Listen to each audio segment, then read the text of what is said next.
Homem pardo, cabelo grisalho, de bigode e barba, usa camiseta preta e camisa de tom marsala por cima.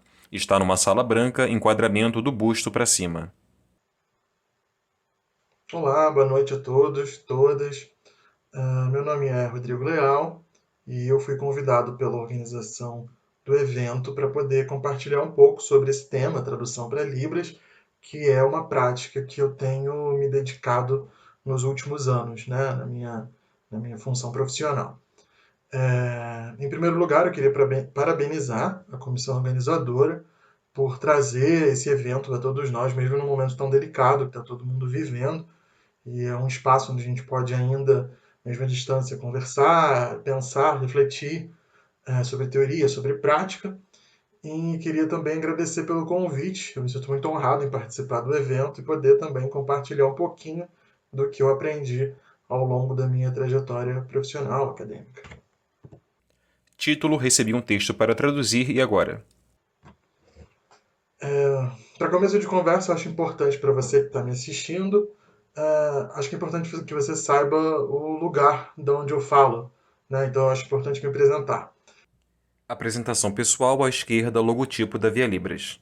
Então, eu sou mestrando em Linguística na UFRJ, e é na UFRJ também que eu trabalho como tradutor Libras-Português, dentro do Departamento de Letras Libras da Faculdade de Letras da UFRJ. Lá também eu sou um dos coordenadores do projeto Videoteca Acadêmica em Libras, junto com a Daphne Espanhol. E a Videoteca é um site que compila vídeos acadêmicos, né, um acervo de vídeos acadêmicos em Libras, mais voltado para os alunos dos cursos de Letras Libras no momento.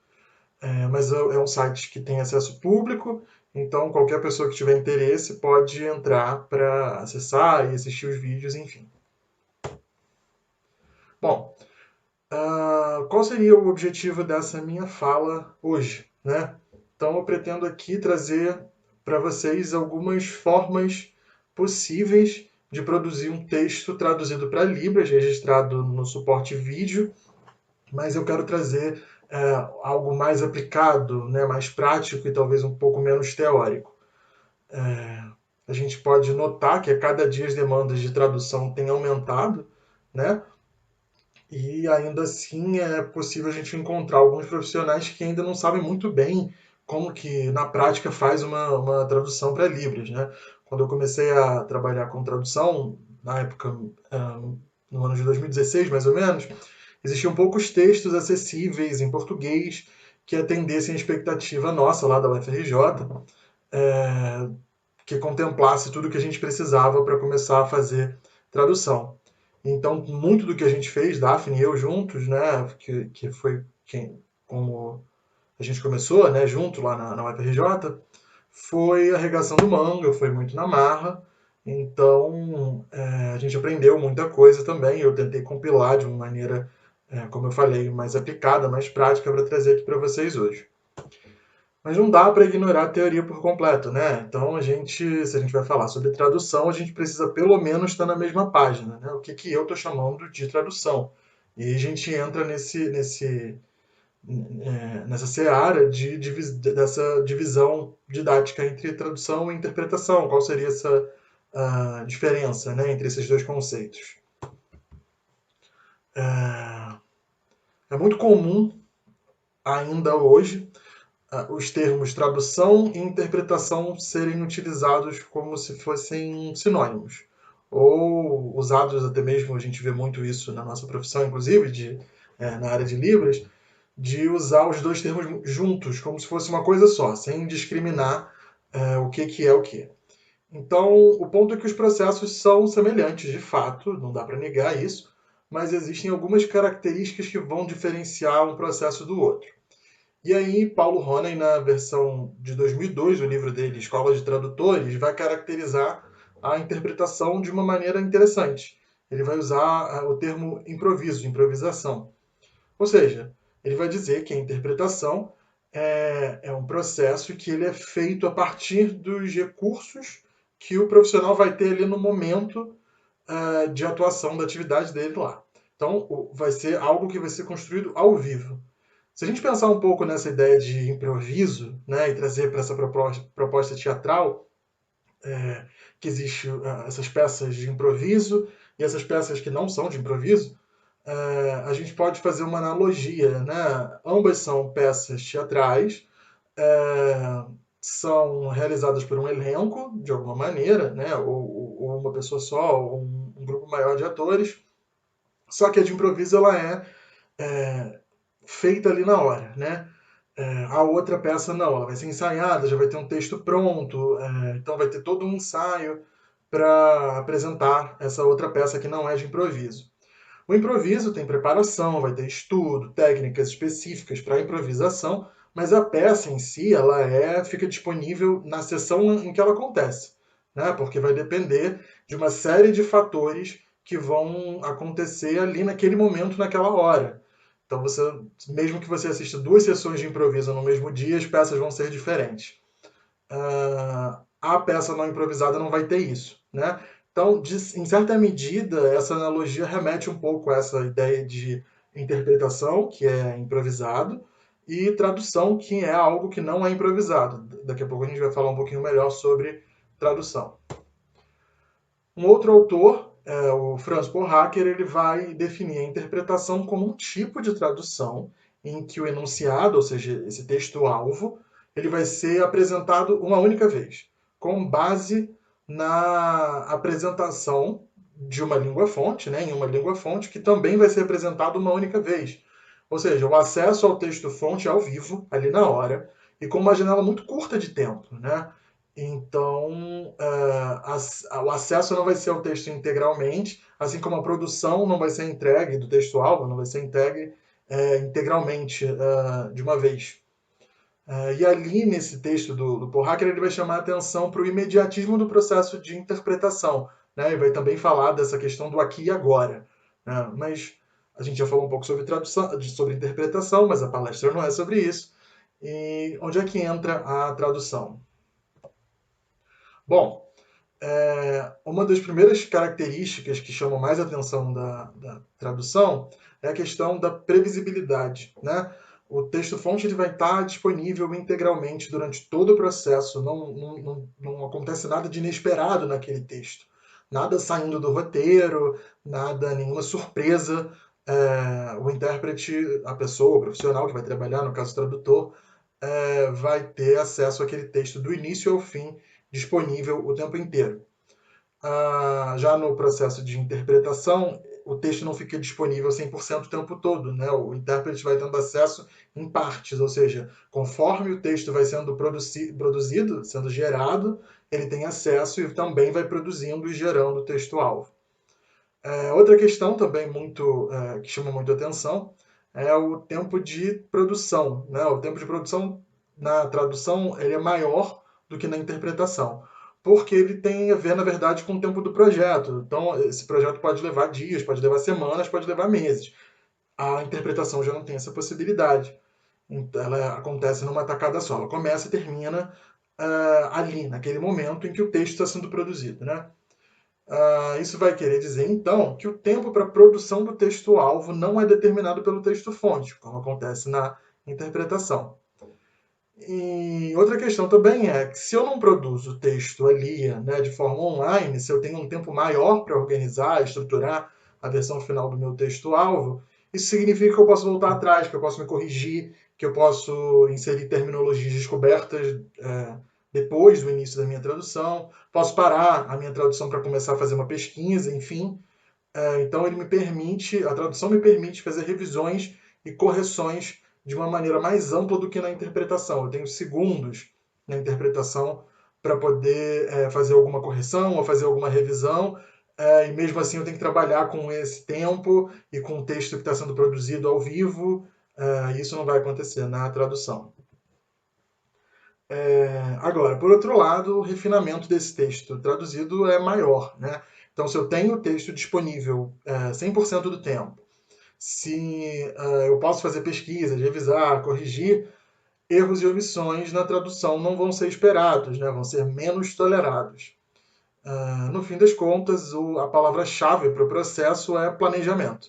Então, você tem a possibilidade de planejar detalhadamente o processo de tradução como um todo. E aí é que entra a fala que eu queria trazer hoje. Né? Você pode estar aí pensando de que forma é feito esse planejamento. E aí a minha primeira resposta para você é que, em primeiro lugar, Desenho de papéis e uma lupa. como para qualquer planejamento de qualquer coisa que você faça na sua vida, você precisa entender a sua demanda e as suas condições de produção, ou seja, o que você tem para oferecer. A partir de você entender, de você compreender a sua demanda, saber todas essas coisas, aí você vai poder definir prazos, valores, se for o caso, se você estiver fazendo um freelance, por exemplo, e vai conseguir entender também tudo que essa atividade de tradução vai demandar de você. E aí, nesse planejamento da tradução, inicialmente tem um planejamento do projeto, né? E aí você precisa pensar a relação do tamanho do texto-fonte e o prazo que você tem para entrega.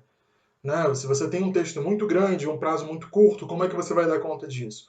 Ou se você tem um texto curto, mas um prazo de entrega grande, como é que isso vai influenciar no seu processo? Isso, por exemplo, vai ser essencial para saber qual a metodologia que você vai adotar para fazer o seu vídeo. Então, nesse caso de um texto muito grande e um prazo de entrega muito curto, você não pode demorar muito nessa produção. Ela não pode ter etapas muito demoradas, porque senão você não vai conseguir entregar. Qual equipamento, qual material que você tem disponível? Então, você tem uma câmera filmadora, um celular, um tablet, um notebook, teleprompter. Tem diversas coisas que você pode utilizar e tudo isso vai influenciar na forma que você vai produzir o seu texto-alvo. Outra questão também que você precisa pensar é a sua equipe. Você vai ter equipe?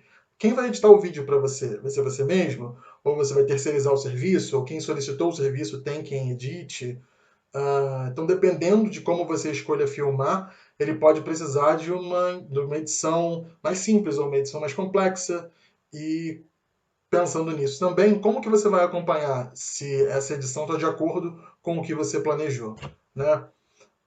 Outra coisa na equipe é pensar se existe alguém que pode fazer uma revisão, por exemplo. Né? Nem sempre o tempo vai permitir uma etapa de produção mais longa, mas se você tem alguém para revisar o seu texto-alvo, algum colega que não esteja envolvido diretamente na produção, a um olhar de fora, esse colega pode evitar que alguns erros aconteçam, né, no seu texto e potencializar o seu trabalho. Sobre as condições de filmagens, isso também é muito importante. Se você vai filmar com um fundo, aquele fundo verde, né, o chroma key ou o azul, então se você vai filmar nesse chroma key com esse pano de fundo infinito, isso vai demandar uma edição mais especializada, uma iluminação mais acurada, senão você vai acabar prejudicando o seu próprio vídeo. Se não for no chroma key, a iluminação que você tem é suficiente, vai atrapalhar a imagem, muito escuro, muito claro. Você não precisa de um estúdio profissional para fazer as suas traduções, evidentemente, mas para o trabalho ter qualidade, essas coisas precisam ser levadas em consideração. Né? Mas se por acaso você quiser um estúdio, você tem esse estúdio, você precisa alugar esse espaço, isso vai influenciar no tempo que você vai levar, no dinheiro que você vai gastar. Se for um freelance, por exemplo, isso tem que entrar no seu orçamento, enfim. E aí, pensando nos aspectos metodológicos de tradução, existem diferentes formas de você pensar a criação de um texto-alvo, né, de uma tradução. E aí eu deixei algumas referências que podem ajudar no processo. É interessante que os textos não esgotam e nem pretendem de maneira nenhuma esgotar os assuntos e também vão abordar diferentes olhares e diferentes recortes sobre o processo. Então, eu estou sugerindo aqui o texto de Marques e Oliveira, que vai falar sobre a normatização de artigos acadêmicos para a revista VR Libras. Também Silvério e outros, que vão falar de um processo híbrido entre tradução e interpretação. Tem também Taveira e outros que vão falar, na verdade, é um texto que fala sobre a produção de monografia no INES, e também na internet você encontra o próprio manual de monografia do Departamento de Ensino Superior do INES. Então, são dois materiais, na verdade, produzidos pela mesma equipe, que são interessantes também de se consultar.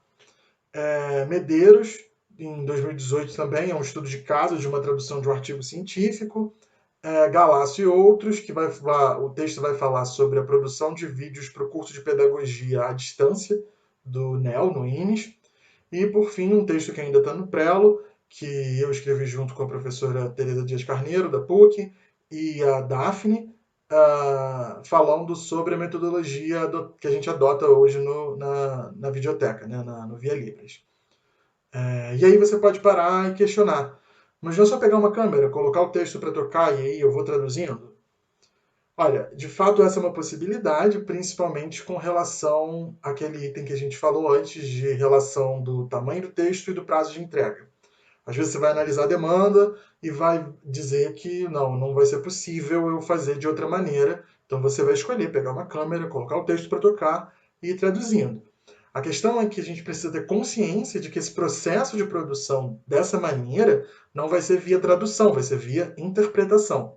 Porque o processo cognitivo que você vai ativar vai envolver o uso de memória, você vai ter acesso parcial ao texto-fonte, mesmo que você se prepare muito antes, as escolhas que você vai fazer vão ser na hora da filmagem, você pode até pensar escolhas de colocar ali naquele momento, mas você vai ter ativação de processo de interpretação ali no momento da filmagem e não de fato anteriormente. O ponto que eu quero trazer aqui na minha fala é que é possível fazer uma tradução e mais que isso vai acarretar indiscutivelmente planejamento. Desenho de um calendário e uma mão fazendo anotações. A partir dessa análise inicial que você fez, o interessante é você estabelecer alguns prazos para cada etapa, né? Na verdade, prazos a curto e a longo prazo, né? Curto prazo, quanto tempo você vai levar em cada etapa, e a longo prazo é quando você vai entregar esse material finalizado. O ideal é que você crie prazos factíveis e respeite esses prazos da melhor maneira possível, porque senão você pode se embolar no meio de campo e acabar prejudicando o seu próprio trabalho. Quem não está habituado a fazer isso, provavelmente vai achar essa etapa um pouco complicada, mas conforme você vai se habituando, conhecendo o seu próprio ritmo de produção, essa etapa vai ficando mais fácil. A partir dessas duas etapas prontas, né, de você conhecer a sua demanda e você estabelecer os prazos, aí você pode passar para a etapa de execução do seu projeto em si. Então, aqui nesse momento, você deixa essa gestão de lado, esse processo de gestão de lado, né, de organização do projeto como um todo, mais amplo, e inicia o processo de tradução propriamente dito. Só que esse processo de tradução envolve também planejamento, né? Planejamento do seu texto-alvo, do produto final que você vai entregar. Então, para começar, a minha dica, né, é que é interessante você analisar o texto-fonte. Ele vai te dar várias pistas para você estruturar o seu texto-alvo. Então, conhecer o autor pode ajudar você a entender o texto melhor. E aí, se você de repente não conhece o autor, faz uma busca, tenta entender quem é o autor, o que ele publica, sobre o que ele fala, porque isso pode te ajudar no seu processo de tradução, de escolhas propriamente ditas. Se o tempo permitir, você pode também ler o seu texto antes de iniciar o processo de tradução, principalmente se for um assunto que você não domina, né? Porque vai ser mais fácil você olhar para aquele texto inicialmente como um leitor e entender o que ele está querendo passar, os conceitos, para aí conseguir pensar a sua tradução, mas nem sempre o tempo permite. Outra questão interessante sobre isso é que você vai entendendo a forma com que o autor escreve o texto, quais pontos podem ser mais complicados para você na tradução, você consegue já antever isso, e quais termos certamente você vai precisar buscar na língua-alvo, no caso aqui a gente está falando da Libras. E um terceiro ponto do texto-fonte, que é muito importante, é para você não esquecer de prestar atenção no gênero textual. A constituição dos gêneros, de maneira geral, já vai indicar o formato do seu texto, né? E isso em nível lexical, em nível de variação de registros de formalidade, a organização textual, a estruturação visual, que é uma parte mais estética. Então, isso tudo vai fazer diferença no seu texto final. Depois dessa etapa de você entender o seu texto-fonte e estudar como que ele se organiza, começa a etapa de organização do texto-alvo. Existem diversas formas de você fazer essa organização. Vai depender das suas condições de produção, da natureza do texto, enfim. Então, uma questão interessante para você, primeiro, é pensar que você pode dividir o seu texto em blocos de significado, né? Que a gente aqui na videoteca trabalha chamando de cenas. Então, você divide o seu texto em várias cenas e porque dependendo do texto, se o texto for muito longo, fica muito improdutivo você fazer isso numa tomada só. Então, qualquer erro que você tenha na sua sinalização, na hora da filmagem, vai fazer com que você tenha que retornar lá ao início do texto, e isso é muito improdutivo. Você pode dividir em cenas, que são blocos separados, né? Blocos com um significado, com princípio, meio e fim, e filmar por blocos, e depois na edição se junta esses blocos, essas cenas, e forma o texto. Ou você pode pensar também em pontos de corte, né? Que são momentos do texto em que você faz uma pausa e nessa pausa pode ter um corte na hora da edição. Então, se você errar, você volta para o seu último ponto de corte e não para o início de tudo, né? Início do texto. Evidentemente que divisão em cenas e pontos de corte não são excludentes, ou um ou outro. Você pode dividir uma cena, essa cena ser longa ou complicada, e nessa cena mais complicada você definir um ponto de corte. Sim, então eu faço, são 2 parágrafos, eu faço o primeiro parágrafo, dou uma pausa e começo o segundo, e aí nessa pausa é o meu ponto de corte. Isso ajuda na hora da edição e da filmagem também. Outra coisa que é interessante na hora de organizar o seu texto são os grafismos, né? Que é basicamente a parte do texto em vídeo que é multimodal. Então você pode inserir imagens, você pode inserir texto em português, por exemplo, da soletração manual. Então você coloca o texto em português ou ao lado do apresentador ou como na posição de legenda.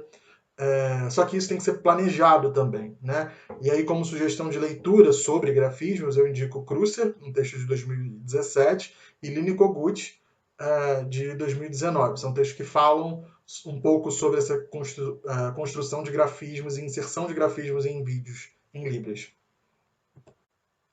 Aqui são exemplos de grafismos que eu tirei dos vídeos que a gente produz na videoteca. Esses vídeos estão disponíveis no site da Via Libras.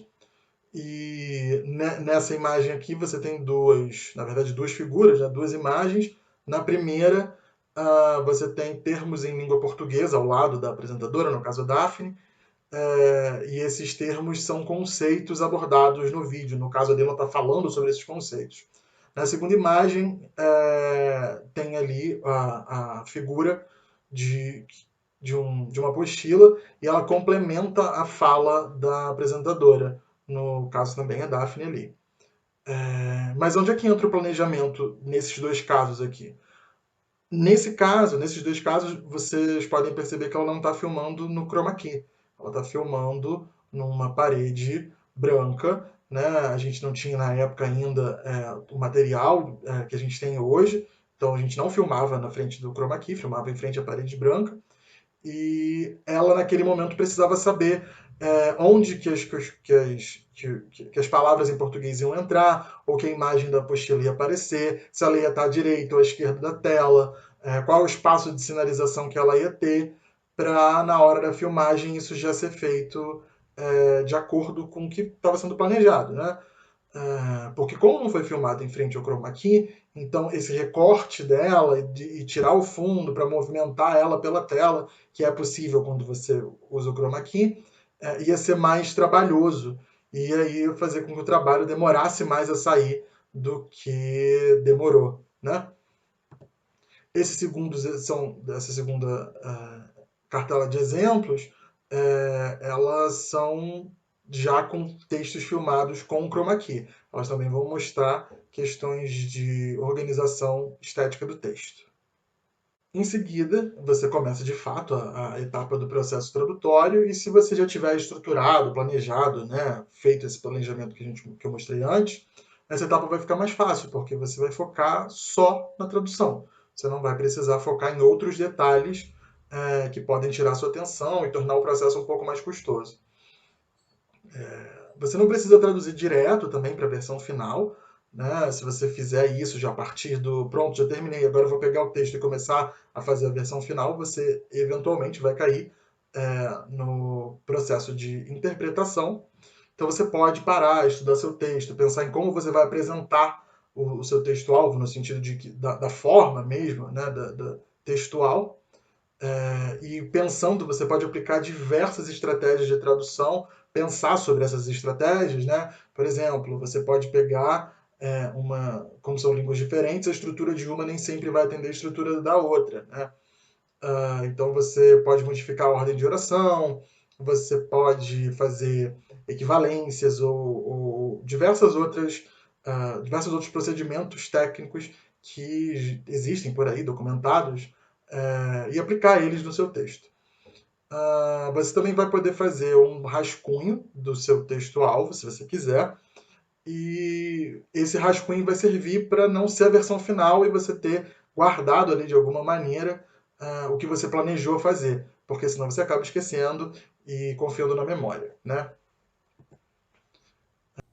Desenho de mão segurando papéis e uma lupa, relógio e caneta. E aí, se for possível, como eu já falei anteriormente, se você tiver tempo e gente para fazer isso, é interessante que você peça para um outro colega fazer a revisão do texto, né? Sempre que a gente passa muito tempo olhando para o mesmo trabalho, para o mesmo texto, eventualmente acontecem alguns deslizes, alguns errinhos, e um outro olhar pode ajudar, né? É interessante pensar essa etapa de revisão como uma etapa que potencializa a sua tradução. Ela não é uma correção de professor, não é controle de qualidade, é um colega olhando de fora do processo de que maneira o seu texto pode melhorar. E depois que você fizer essa etapa de revisão e você já tiver organizado o seu texto, você tem diversas formas também de organizar a filmagem, né? Então, como eu falei antes, você pode rascunhar e esse rascunho pode ser levado para a filmagem de diversas maneiras. Então, essa lista que eu coloquei nos slides tem possibilidades de organizar a sua tradução para filmagem e tem algumas dicas de leitura que vão falar um pouco melhor, um pouco mais, vão levar mais tempo falando do que eu vou levar aqui na minha fala. Então, você tem a possibilidade de usar glosas, né? Aquela maneira que a gente já, a maioria das pessoas está habituada a ver glosagem da Libras. Você pode usar também glossinais, que é uma proposta de Souza e Castro, de 2013, em que você tem uma outra pessoa fazendo uma sinalização e há um processo de reinterpretação naquele momento. Você tem o vídeo rascunho, que é uma coisa que a gente utiliza na Via Libras, e também tem um outro texto, né, de Galácio e outros que vai falar um pouco disso. E esse vídeo rascunho é, na verdade, uma forma de você registrar já na língua-alvo o que você pensou para a tradução daquele processo. E aí depois a gente utiliza o teleprompter para exibir esse vídeo e poder registrar formalmente a tradução. Outra opção também é usar áudio, e aí Pfeiffer também vai falar, e Galácio, entre outros, que é você gravar, né, um áudio ou em português, da maneira que você estruturada, da melhor forma, ou repetindo as glosas, por exemplo, para usar na hora da filmagem. Esse texto de Pfeiffer de 99 é muito bacana, ele é muito completo, ele vai falar de produção de vídeos em línguas de sinais, mais voltados para a literatura, inclusive, e ele foi resultado de um projeto de pesquisa, então tem diversas dicas muito interessantes baseadas nos achados deles durante a pesquisa. O único, porém, é que no momento o material só tem disponível em inglês, mas ele tem disponível na internet também, vai estar lá nas referências da minha fala.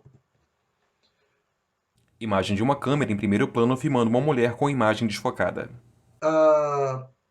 E aí a gente entra na etapa de filmagem, que é a etapa de registro de fato, registro formal da sua tradução. E assim como na etapa de tradução, se você planejou tudo direitinho, tanto o projeto quanto a sua tradução, você vai poder se dedicar à sua filmagem exclusivamente. Não vai pensar mais em tradução ou se algo funciona de uma maneira A ou B, porque você já fez a sua tradução, de repente você já revisou. E aí parece bobeira essa coisa de atenção direcionada, mas faz com que você pense em menos coisas ao mesmo tempo, né? E você, nesse caso, foca na filmagem. E aí, seu trabalho como tradutor, apresentador do vídeo, vai terminar aqui. A partir daí, o texto vai para edição. Tela de um programa de E edição. pode ser que você seja o editor do seu vídeo, você pode terceirizar também o serviço, mas de todo modo é sempre interessante conhecer um pouco sobre o processo de edição, sobre o processo de filmagem também, mesmo que não seja seu interesse enveredar por essa área, por exemplo, né? Então saber como funcionam os cortes, saber como funciona a junção de um vídeo ao outro, né? Quando você junta duas cenas, o que fica bom, o que não fica, posicionamento na câmera, isso tudo é interessante porque ele vai afetar o seu trabalho, né, diretamente. Então, quando você vai pensar alguma coisa para colocar no roteiro, ou quando você vai, por exemplo, de que maneira você vai posicionar o seu corpo, isso tem a ver com entender mais ou menos como funciona esse processo de filmagem e edição. Então, é interessante também. Outra coisa que é importante é você acompanhar o resultado da sua edição. Então, se você terceirizar o serviço para alguém, por exemplo, que não esteja familiarizado com esse processo, com tradução para Libras, enfim, não dá para esperar que a pessoa faça exatamente o que você planejou. Né? Se ela é de fora da área, provavelmente ela pode, né, potencialmente ter alguma dificuldade, ou não entender alguma coisa, ou não fazer algo do jeito que você esperou de qualquer maneira. Então, um corte antes da hora, né? Você não tinha terminado de sinalizar, de fazer a sua sinalização e o editor coloca um corte antes da hora. Então é bom que você veja, porque no fim das contas o produto só vai estar completo depois da edição. Então, para resumir a minha fala, acho que são essas as questões. A palavra-chave é o planejamento. Quanto melhor planejado o projeto de tradução, mais chances do produto final ter maior qualidade.